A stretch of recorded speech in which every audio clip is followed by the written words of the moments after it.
The standoff between Anthropic and the Pentagon over military safeguards is ramping up. The tech giant facing a deadline today to accept conditions or be blacklisted. The Anthropic CEO, Dario Amodei, saying in a statement, quote, "These threats do not change our position. We cannot in good conscience accede to their request." The US Undersecretary of Defense, Emil, responding to the statement, calling Amodei a liar with a God complex. The Undersecretary joins us now for more. Undersecretary Michael, welcome to the programme, sir. Calling someone a liar is pretty strong language. What's he lying about?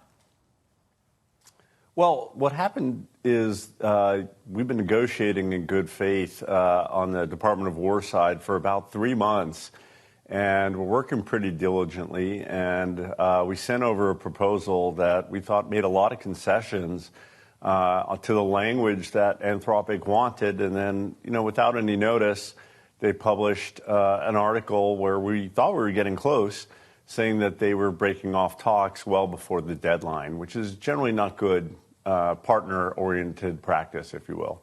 So, Emil, this is what they're asking for, as far as we understand. And let me share this with the audience. It doesn't want its technology used for surveillance of US citizens or for autonomous lethal strikes without a human in the loop. That's the ask. What were the concessions?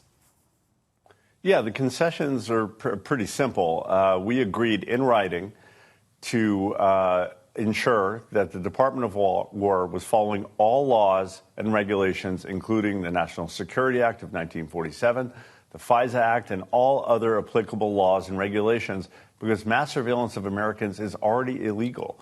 So we were offering to put all of that language and affirm that we were following all laws in the contract.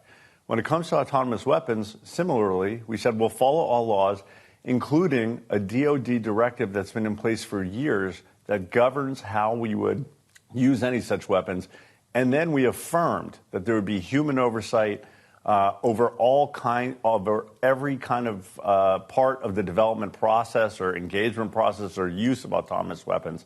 And he didn't like the word, I guess, as appropriate at the end of that sentence. But we believe we conceded to all their substantive demands. So it was surprising that out of nowhere they'd cut off negotiations. So it appears that your differences are actually minor. Would that be accurate? Yeah, and that's what was surprising, is usually if your differences are minor, you get in a room, you try to hash them out, and instead, without any notice, publishes something about his conscience. And then doesn't engage. And it was difficult to understand why, because we were working pretty diligently on this.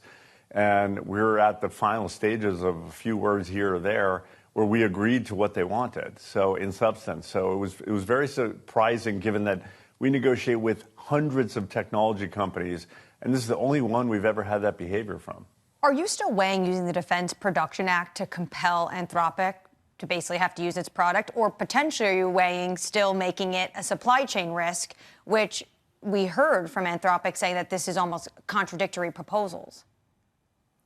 They're two different things, and I think depending on how today goes, at 5 o'clock, the Secretary of War, Pete Hegseth, gets to make the decision on how to reply. I've maintained my openness to continue dialogue through that deadline.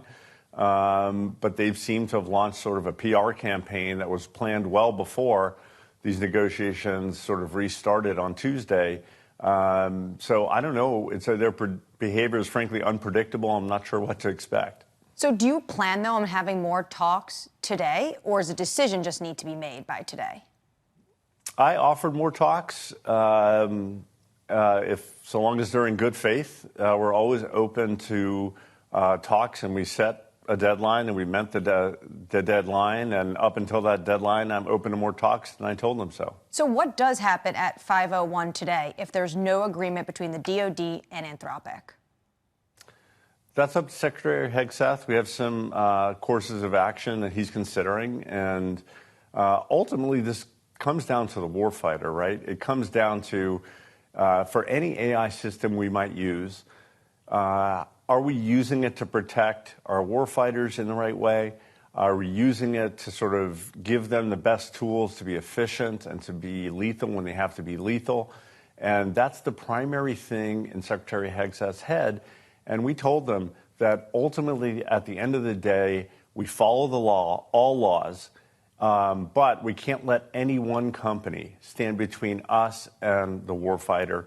because they don't make the rules. Congress makes the rules. The president signed them. We execute them, and we do so safely. Well, speaking of the president, has he weighed in on this specifically? Has there been discussions with him and Secretary Hegseth and yourself as well? This has all been internal to the Department of War so far. Okay, and then when it comes to potentially the other AI negotiations underway, what is going on right now with XAI and to get Grok on classified networks? Well, I think the smart approach, when I came in at the Department of War about 9 months ago and looked at what we were using AI for, and it was some pretty minimal use cases, and given the power of the technology and the potential power to do good for the U.S. military, both from an efficiency standpoint and a strength standpoint, I wanted to make sure we had a lot of options. So we went around and we've launched Google for unclassified networks. We've signed XAI for classified and unclassified networks. And we want to continue to provide options to all of our components here at DOW.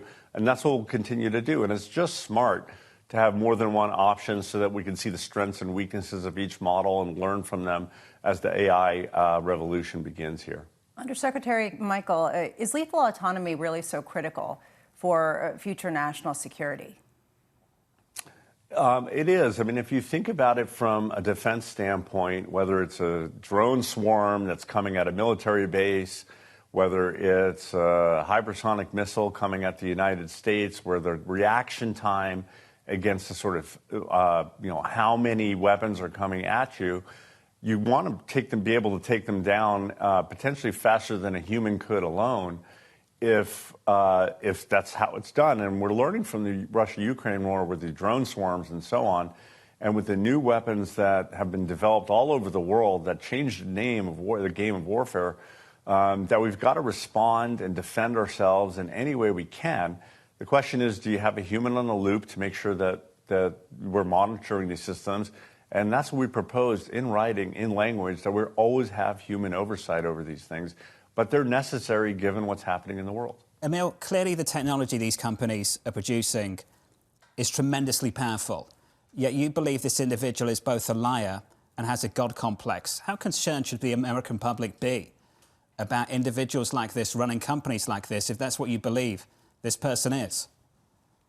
Yeah, I think there's some concern that, when you have leaders of some of these companies talking about unemploying 70 million Americans, the lawsuits they're under for sort of scraping content from content publishers and having billion-dollar lawsuits against them, using that content to make profits.